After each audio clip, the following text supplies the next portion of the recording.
Hello and welcome back to the Watford Way podcast, where we talk about all things Watford Football Club. Of course, I'm once again joined by Finn. Finn, how you doing today? I'm all right, mate. How are you? I'm all good. And yeah, obviously lots to talk about today, including the arrival of Emmanuel Dennis, which I'm sure myself and Finn were both not expecting in the slightest. But of course, we'll dive into all of that in just a moment. But Finn, it was your birthday yesterday. So happy birthday for yesterday. You're You? now officially an old man. So how do you feel? Oh, that's outrageous. I'm 19. As an old man, but it does Yeah, feel weird being 20 next year. That's yeah. it hit me like a train, but Oh it's fine. no. I can still be a child in my head. Yes, yes. I still feel like a child. I'm sure. I mean, my dad says it. Well, my dad's like in his 60s and he still says he feels like he's 18. So, yeah, there's still hope for you yet, Finn. Do not worry. But yeah, we'll start off with the main talking point today, really, which is the January transfer window.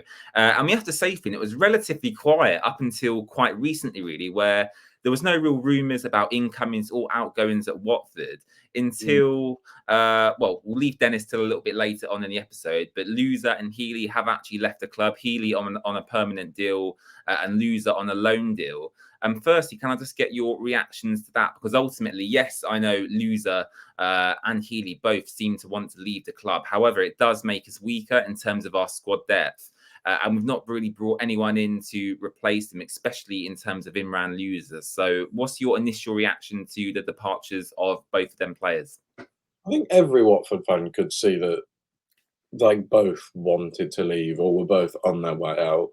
I think even though Loser's only on a loan, I don't think there's an option to buy.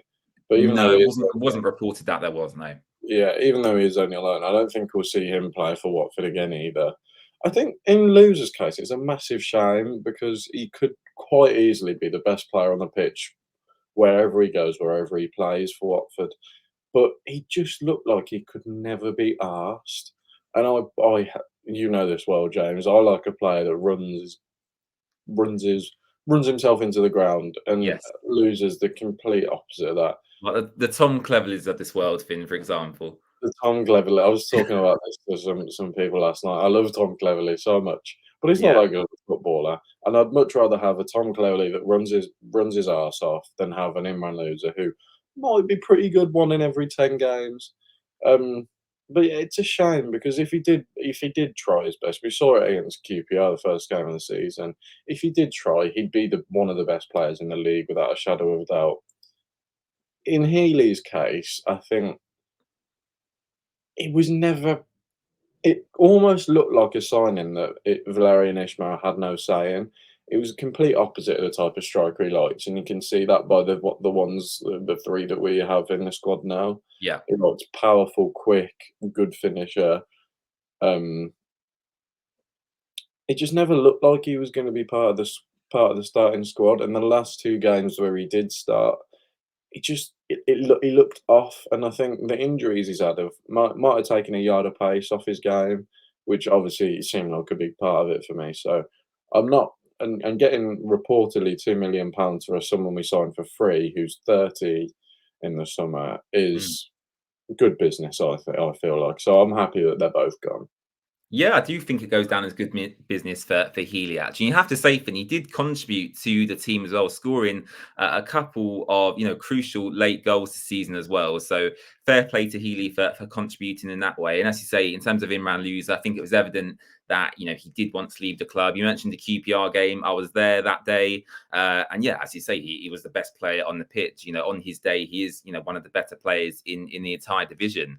However, it's not been his day for a very, very long time at Watford. And so, as you say, I think we might not see him ever again in a Watford shirt, although he does retain probably quite a high transfer value, Finn. So if he was to sell him in the summer, for example, and try to recoup some funds to spend on some more players, what's the region you'd be hoping for to get for Loser? I'd say maybe we'd get between £5 and £7 million.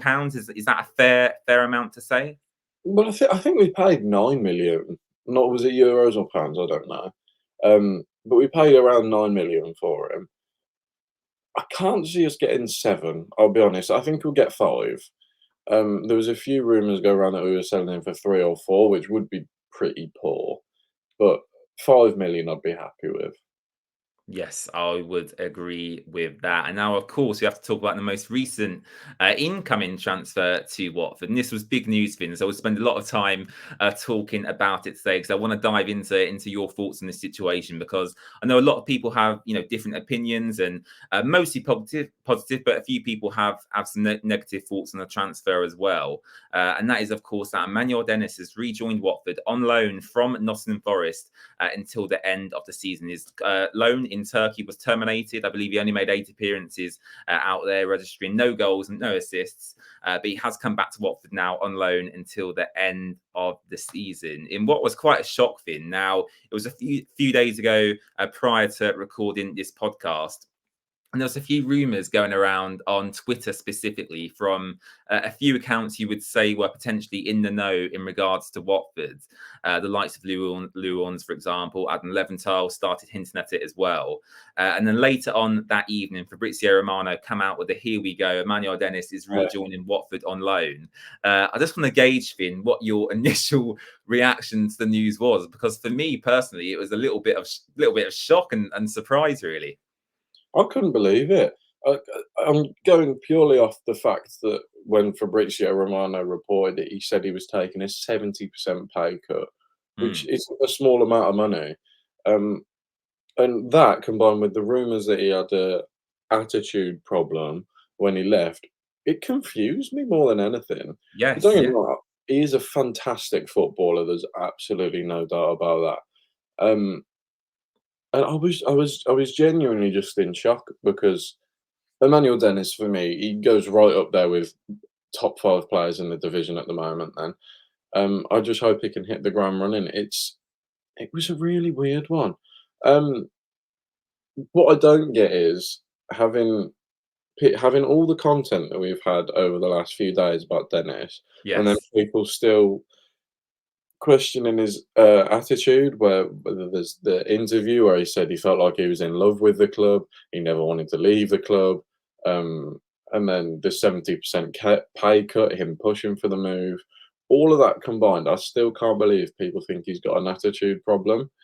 Um, but yeah, like it's all well and good signing the best striker you've had in the past few years, but that's only if he like comes in and scores goals and does the job.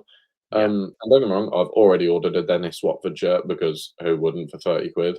Oh, which Um, shirt did you go with him? Because me and you were talking about this a couple of days ago. It was between the home and the away, wasn't it? In the end, what did you go with? I went with the home kit in the Oh, end. And good. I did get the Watford Club font as well, which I Oh, thought, did you? Yeah, because it is an yeah, option on the website to choose now, isn't it? yeah, Yeah. yeah. But yeah, I got my Dennis shirt on the way, and hopefully he can repay me by scoring 36 goals before the end of the Oh, season. I think that's a big ask for him. Yeah. 36 goals. Well, yeah, you might be right. You might be right.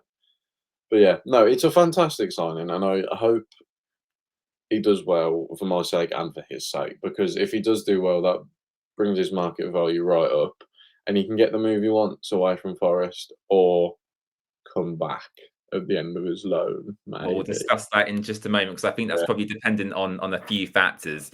But you mentioned his reported attitude problems that were reported during his last time at the club, especially towards the end of his time at Watford. And as you say, I think we can't take that to be the truth, because ultimately they're media reports.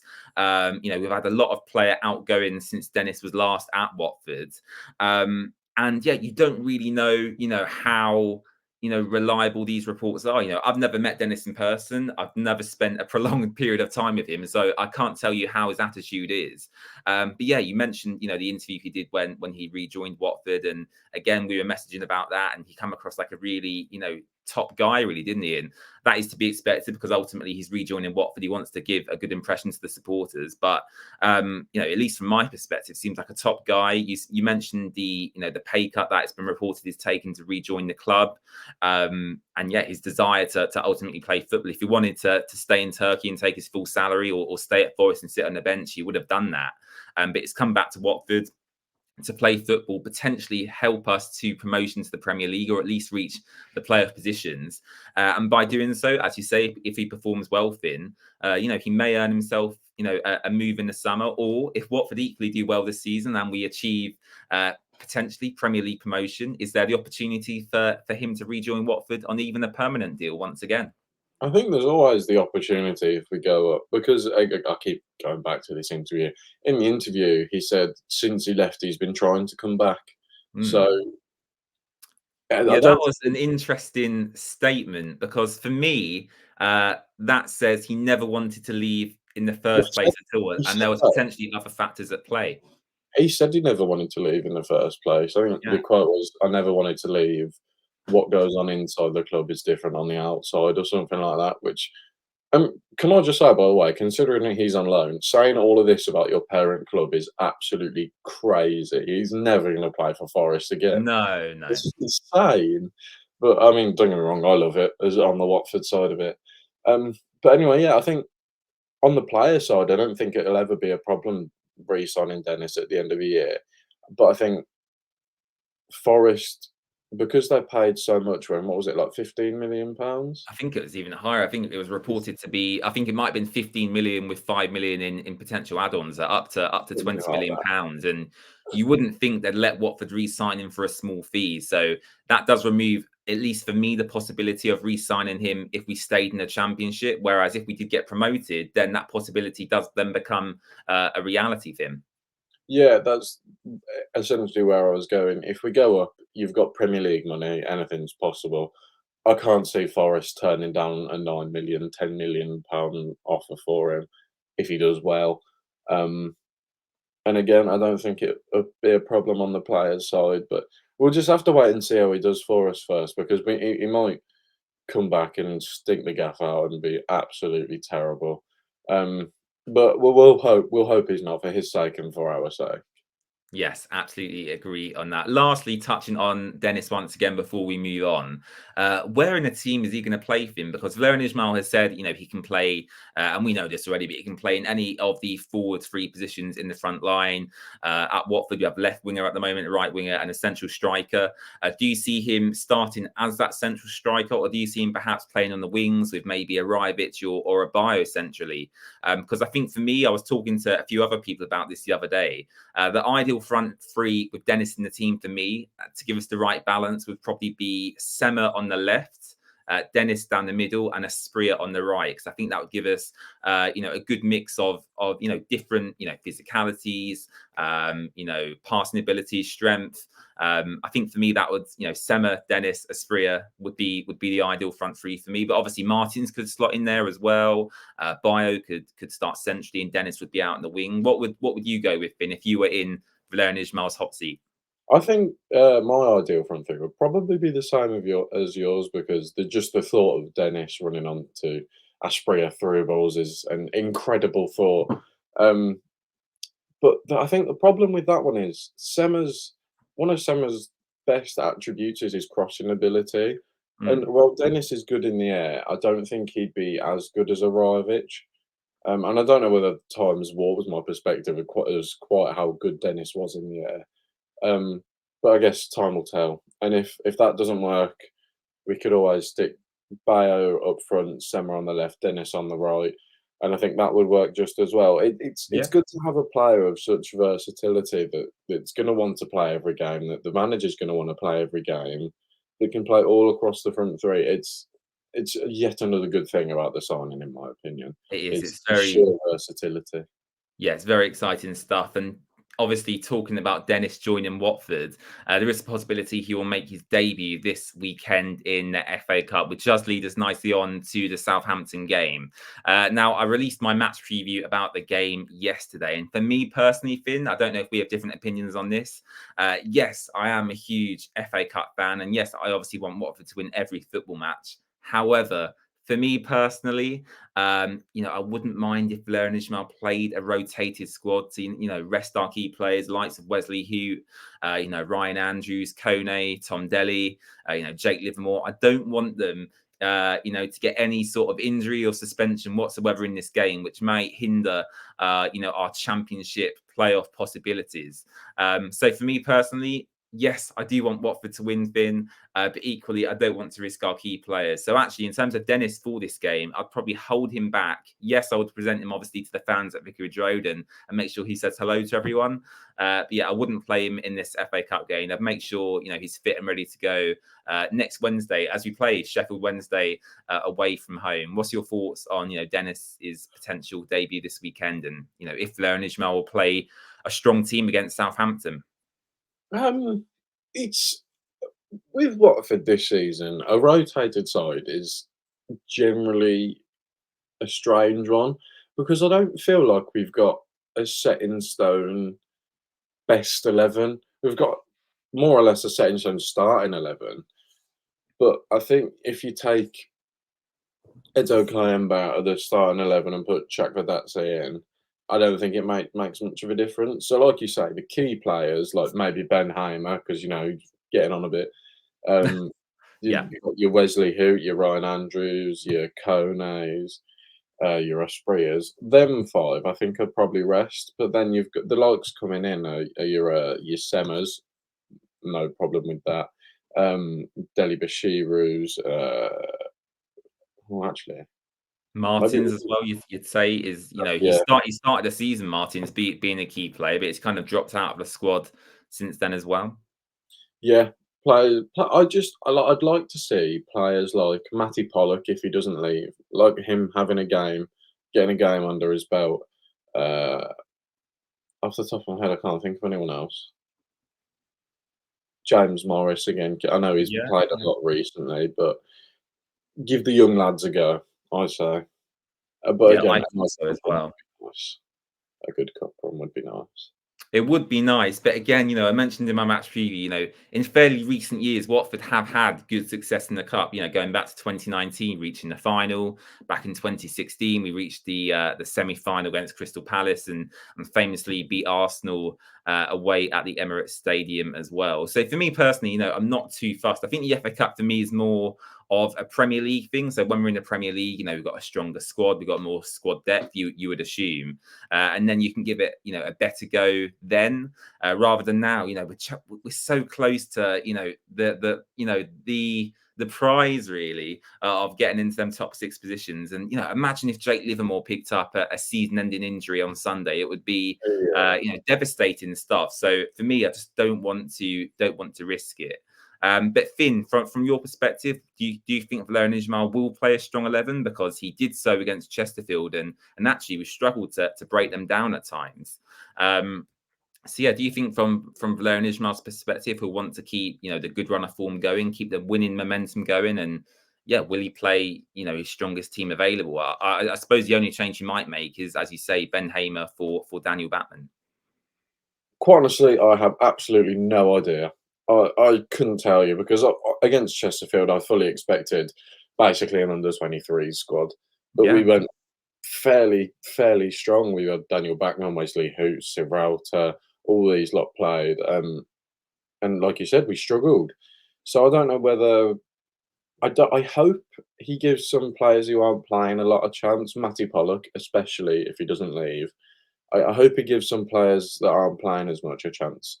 But other than that, unless they need resting or unless if they get an injury, our season is over, play them. I don't see why not. It's an average championship schedule. The good next game's not till Wednesday. I don't see why not. Okay, fair enough. Talking about Matty Pollock, you did mention him there. There is a couple of rumours about potential outgoings as well, alongside the likes of Imran Noosa and Reece Healey, who have left the club already. And both of these come, again, as quite a surprise. Maybe not so with Matty Pollock, but certainly with the next player we'll talk about as well. Firstly, on Matty Pollock, been as reported by Andrew French, who works for the Watford Observer, that he handed in a transfer request to Watford. Did that come as a shock to you? Because for me personally, I've seen it coming for quite a long time. It's clear, in his time at Aberdeen, he was loved by the fans there and he actually performed really well over in Aberdeen. But the likes of Wesley Hoot, Sierralta, Porteous ahead of him at Watford, it's been very difficult for him to get into the starting lineup really and have, a good, decent run of games. Was it again a shock to you or was it an expected announcement to see that Matty Pollock had put in a Watford transfer request? I don't think it was a shock, but I think it was unexpected, if you know what I mean. Like, I Mm. wasn't looking at my phone expecting Matty Pollock to have left the club, but it's not a shock. I mean, he's barely featured since he signed, and I remember he did an interview just after he signed saying he had a burning desire to play for Watford, and it's just not happened for him, and it's a shame because this season, Val's kind of had the habit of when we're winning games by 1 goal to just sub every single centre back of at the club on, and Yes, when that's that's very true. he has actually looked very good. He's looked strong in the tackle, good in the air, all right on the ball as well for someone of his stature. Um, it'll be a shame, but I won't be shocked. We tend to have got a habit of signing players too early in their development, sending them out on loan a few times, and then they want to leave because they're not playing. Yeah. We did it with Ben Wilmot as well, which Yeah, I mean, that's what I that was going to really say. The disappointed comparison me. you'd make is, two young English centre backs with, you'd say, a lot of potential. And the comparison to make is Ben Wilmot, who actually at Stoke, Finn, is, doing really, really well. Yeah, I think out of the two, Ben Wilmot obviously had the highest ceiling, but with Matty Pollock, he didn't look like a bad defender anyway.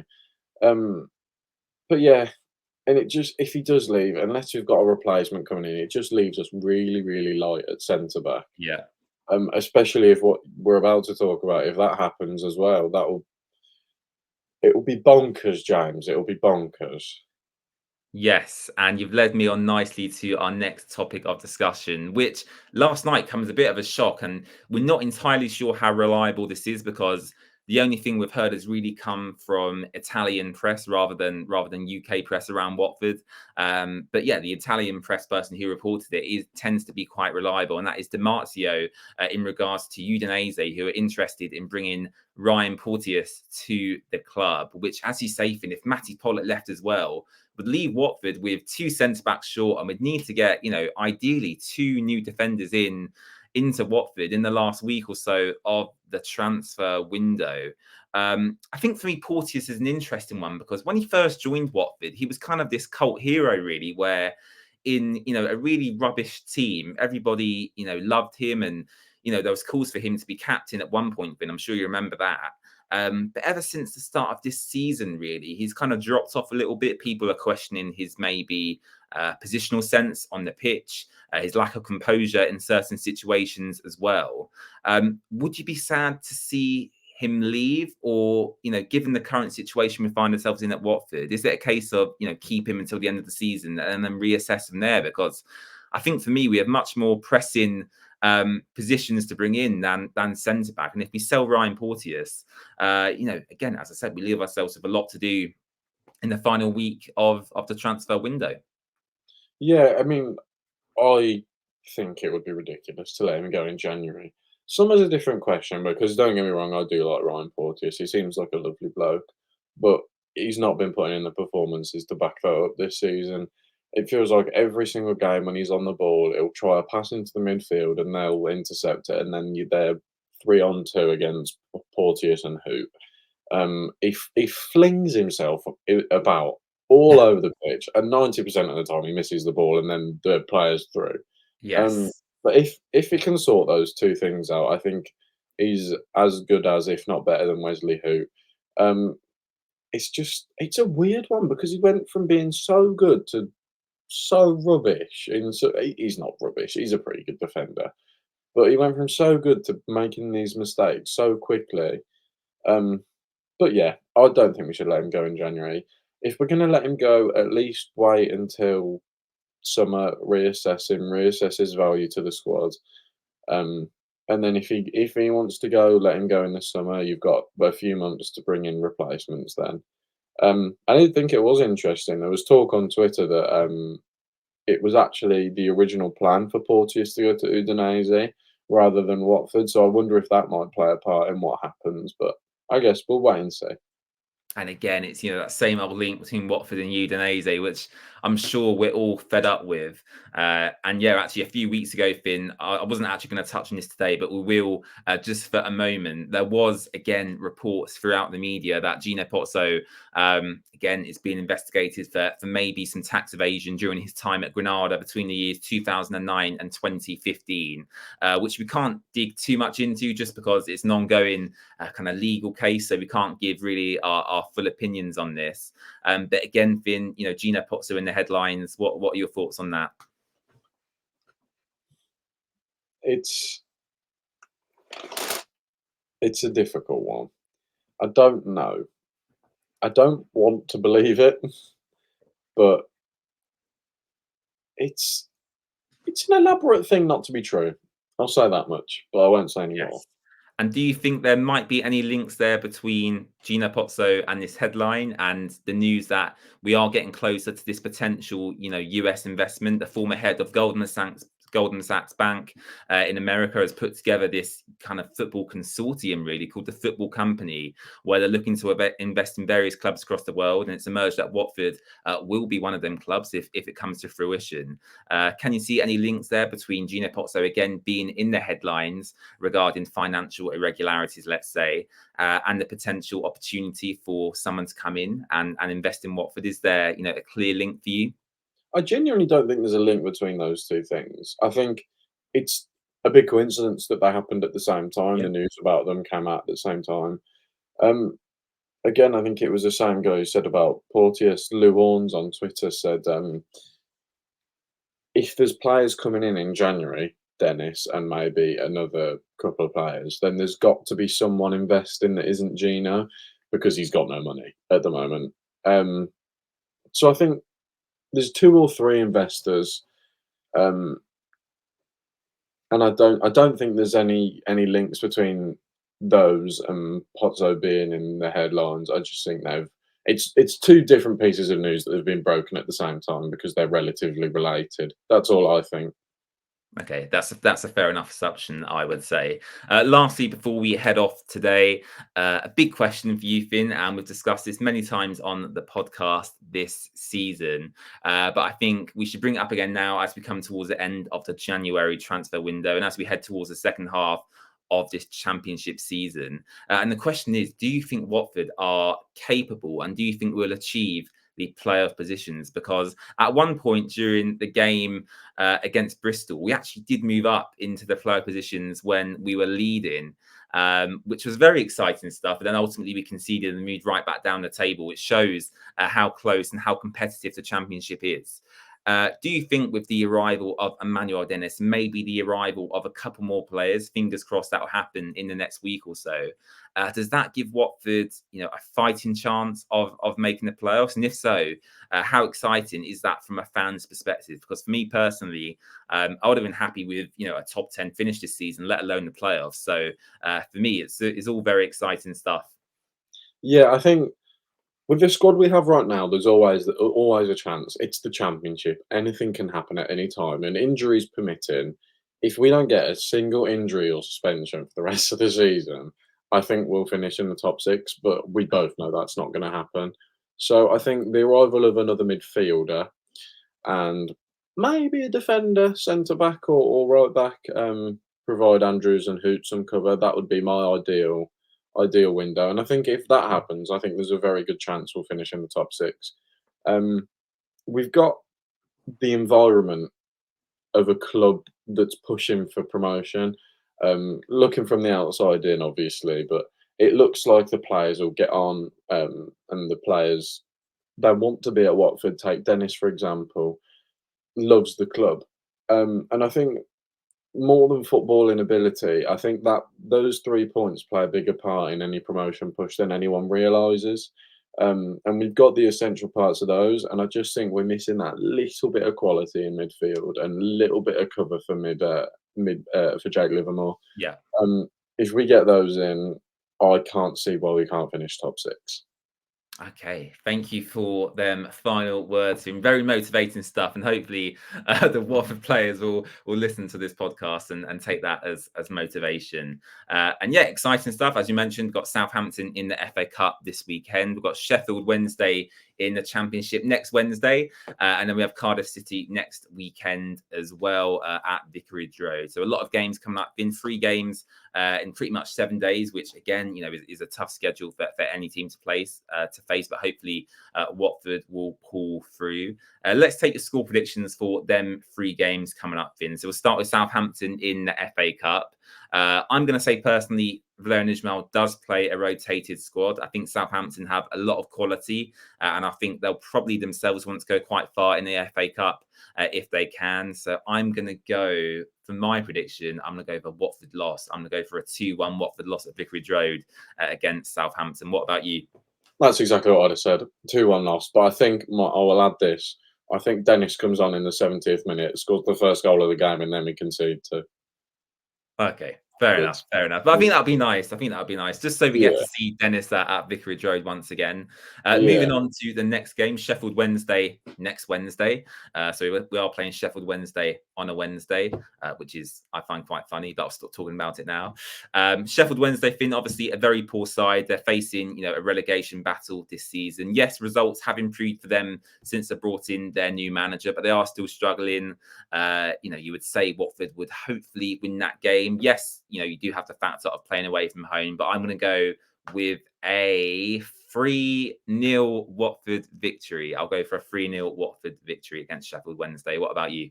I'll go with 3-2 because I genuinely don't remember the last time we've kept a clean sheet. I believe it's over 11 games now since we kept a clean sheet. So yeah. I'll definitely stick with 3-2 then because apparently I'm rubbish at defending. Yeah. I do want us to keep a clean sheet. I think that's probably been the one area where we've struggled. I think, in terms of scoring goals lately, we've managed to do that on quite a consistent basis. Coming from all areas of the team as well. Rybic has contributed. The wing players have as well, but especially from midfield, they've contributed to a lot of goals this season. Especially Tom Delly, Edu Kayembe, Ismail Kone have all contributed, which is really good to see. But yes, hopefully, in the Sheffield Wednesday game, I'm predicting Watford will keep a clean sheet. And then moving on lastly to Cardiff the following weekend. Probably a bit tougher of a game for Watford, albeit we are playing at Vicarage Road. Cardiff doing okay this season, not doing superbly well. What is your score prediction for that game, Vim? I will go with 1-1 for that one. Oh dear, that doesn't sound very good to me. Purely because of the fatigue of playing 3 games in 7 days. Well, I can't really say anymore. I think Cardiff are a decent side. We're a decent side. I wouldn't say we're that much better than them footballing wise. I think 1-1's a fair result. You know what? I'm actually going to agree with you. I think, we are playing, a lot of games, within this period. Cardiff are out of the FA Cup, so they don't have a game this weekend. They don't even have a game during the week as well. So they have a full week to prepare for Watford. And we have to play Southampton and Sheffield Wednesday before Cardiff. So I think you are right in saying that, Finn. I think Cardiff will be, energetic, ready to go. I think, maybe Watford might have a bit of fatigue going into that game. So I'll agree with you, and I'll go with 1-1 in that game. Emmanuel Dennis to score in front of the rookery end. Thanks so much for watching. Really do appreciate it. When is your Emmanuel Dennis shirt due to arrive? And when did you place your order? I placed my order yesterday, so I think it's actually, I've just got an email. It may well be. No, it's not. It's due today. Oh, it's due today. Oh, that's exciting stuff. Hopefully on the next podcast, we will see the debut of Finn's Emmanuel Dennis shirt. And aside from that, thanks so much for watching. You can follow Finn's Watford account on Instagram at Watford FC Hub, and you can find him on Twitter on his personal account at FOnans. Apart from that, we'll see you next time. Bye-bye.